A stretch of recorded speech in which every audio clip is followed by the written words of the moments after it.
రామారావు గారి 30వ వర్ధంతి ప్రతి సంవత్సరం ఇక్కడ ఆయన గాడి దగ్గరికి రావడం, ఆ మహానుభావుని తలుచుకోవడం, ఆయనకి ఘన నివాళులు అర్పించడం, అది ఒక ఆనవాయితీగా. అంటే భూమి మీద అందరూ పుడతారు గిడతారు కానీ అందరూ మహానుభావులు కాలేదు. ఒక మంచి మహోన్నత విద్యాపథంలోకి నడవాలంటే అత్యున్నత శిఖరాలకి ఎదగాలంటే సత్సంకల్పం కావాలి, అకుండి దీక్ష ఉండాలి. అంటే ఎన్నో సందర్భాల్లో చెప్పడం జరిగింది.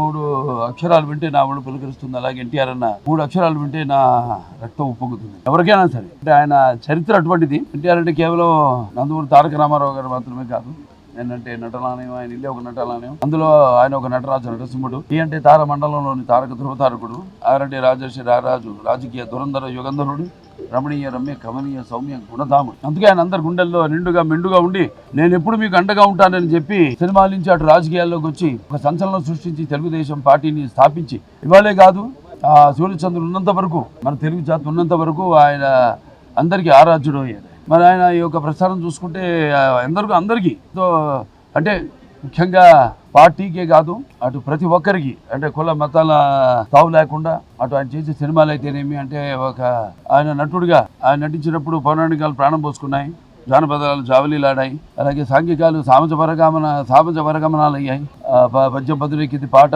నాటులు ఇచ్చింది, కళమ తల్లి కన్నుల పండుగ చేసుకుంది, కలకలలాడింది, గలగల నవ్వింది.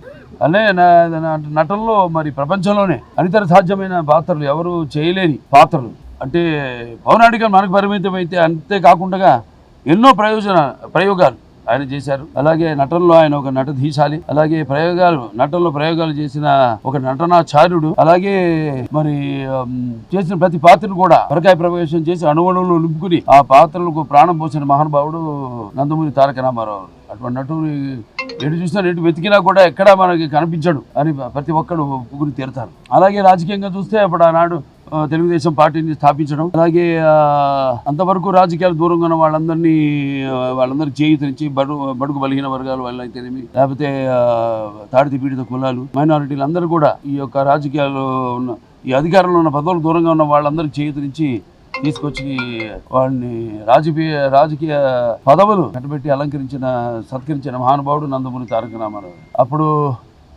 ఆయన ప్రతి తెలుగు బిడ్డ,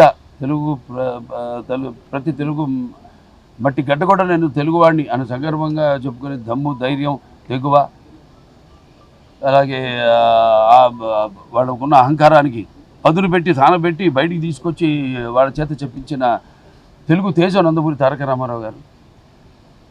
తెలుగుదేశం పార్టీ పెట్టి మరి అంతవరకు నేను చెప్పిన దూరంగా ఉన్న వాళ్ళందరినీ, కొంతమందికే పరిమితమైన రాజకీయాల్ని అందరికీ పంచిపెట్టి కట్టబెట్టి వాళ్ళకి పదవులు కట్టబెట్టి అలంకరించిన మహానుభావుడు నందమూరి తారక రామారావు. అలాగే ఆయన రాజకీయాల్లో ఆయన ప్రవేశపెట్టిన పథకాలు చూస్తే ఎంతో సాహసోపేతమైనవి, అలాగే సామాన్యులకి ఎంతో అనుకూలమైనవి, ఉపయోగకరమైనవి కూడా.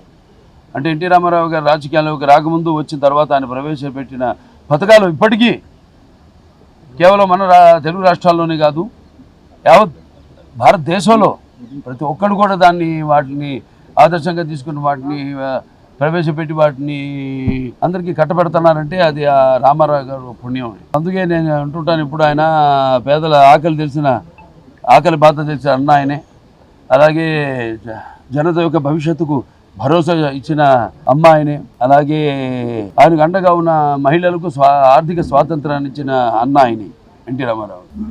ఇవాళ అలాగే ఇంకెన్నెన్నో సాహసోపేతమైన అంటే కిలో బియ్యం 2 రూపాయలు కావచ్చు, లేకపోతే పక్కా ఇళ్ళు కావచ్చు, కాంక్రీట్ ఇళ్ళు కట్టించిన నిరుపేదలకి, అలాగే ఈ చేనేత కార్మికులు వాళ్ళకి ఉపాధి కల్పిస్తూ మరికి చేనేత వస్త్రాలు సగం ధరకి ఒక చీర, దోవతి, అలాగే మొట్టమొదటిసారి మన దేశంలో ఈ యొక్క ఈ 30 రూపాయల పెన్షన్ వృద్ధులతో మొదలుపెట్టింది అన్నారు ఎన్టీ రామారావు గారు. అలాగే మహిళలకు తండ్రి ఆస్తులు సమానానికి తెలిమి, లేకపోతే వాళ్ళకు విశ్వవిద్యాలయం అయితేనేమి, తిరుపతిలో పద్మావతి విశ్వవిద్యాలయం అయితేనేమి, అలాగే మాండల అంతవరకు ఉన్న ఈ యొక్క పై అధికారుల యొక్క నిర్లక్ష్యం వల్ల వాళ్ళ పైన ఉన్న ఒత్తిడి వల్ల ఏదైతే సామాన్య ప్రజలు ఇబ్బందులు పడుతున్నారో వాళ్ళందరికీ ఆనాడు ఉన్న ఈ యొక్క తాలూకాలని రద్దు చేసి ఆనాడు ఈ యొక్క మాండల వ్యవస్థను తీసుకొచ్చిన మహానుభావుడు నందమూరి తారక రామారావు.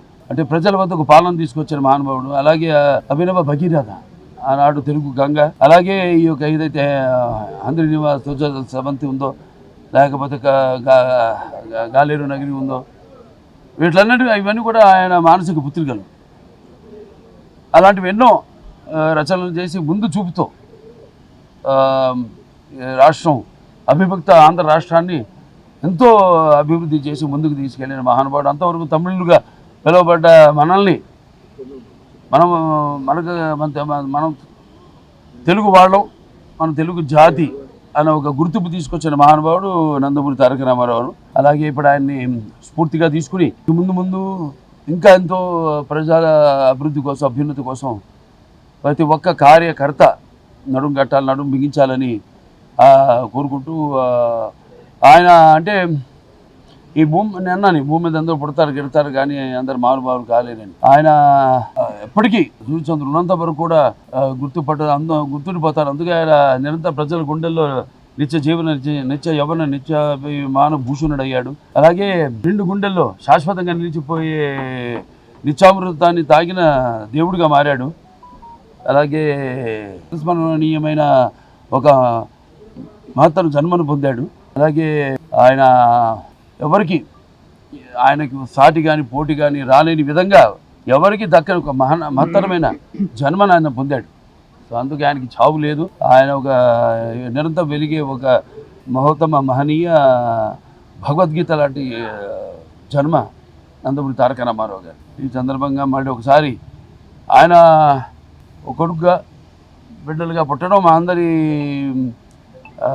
పూర్వజన్మ సుకృతం అయితే, మరి మేము మా కుటుంబమే కాదు ఇవాళ ఇంత పెద్ద కుటుంబం తెలుగు దేశం అన్నది ఇచ్చి అందరినీ అందులో కుటుంబ సభ్యులుగా చేర్చి మరి ఒక పెద్ద కుటుంబాన్ని ఇచ్చి ఈ యొక్క వారసత్వాన్ని, ఈ యొక్క తెలుగుదేశం పార్టీ ఏదైతే ఈ వారసత్వం ఉందో దాన్ని ప్రతి ఒక్క కార్యకర్త భుజస్కంధాల మీద మోపి